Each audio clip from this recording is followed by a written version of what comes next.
There are things that you must think about to survive daily being black in America. The neighborhoods you in, the clothes you got on, the way you talk to people. Being black is a weapon. You understand? The weight that you carry and the darker your skin is so terrifying that like you just walking on eggshells your whole life, and the level of anxiety that comes along with that. I don't know any black person that doesn't know what I'm talking about.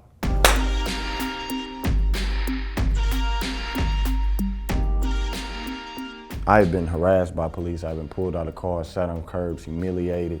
There's a huge chunk of the population that this is everyday life for. And think about how privileged you must be to not be afraid every day you walk out of your house. To not be worried about, I'm driving and one of my taillights is out, or I'm driving in the wrong neighborhood. This tally list that you have to go through being black in America. I hope people that are finding out about this, that actually care, try to use that privilege that they got to do something to make it a little more even for everybody else.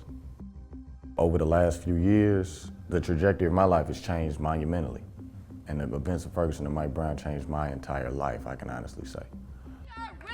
It's going down on your watch. But treat us like humans Don't and look down. not like animals. Don't beat us like dogs when you do arrest us. I ain't letting none of Let's fast forward to the end. Whose Streets is a call and response chant that was used out in the streets in St. Louis and in Ferguson. Also asking whose streets is it? If the police working for the people and your rights are to assemble, says the Constitution, whose streets actually are they?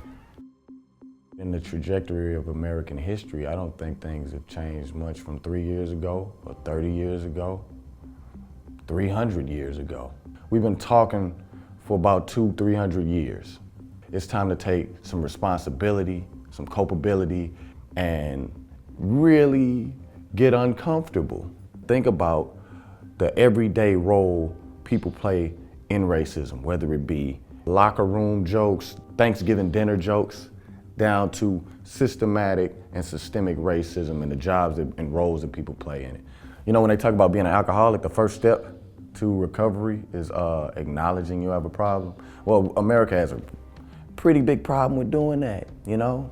It's like, why don't y'all just get over it? You know, it's like, but you had like a 280-year head start. It's kind of hard to get over it when people run around the track and then they shoot the gun for you to start. I think until we start talking about that, the conversation is a waste of time. You know what I mean? I think it's patronizing at this point. It really is, yeah. My name is Damon Davis, and this is my brief but spectacular take on courage.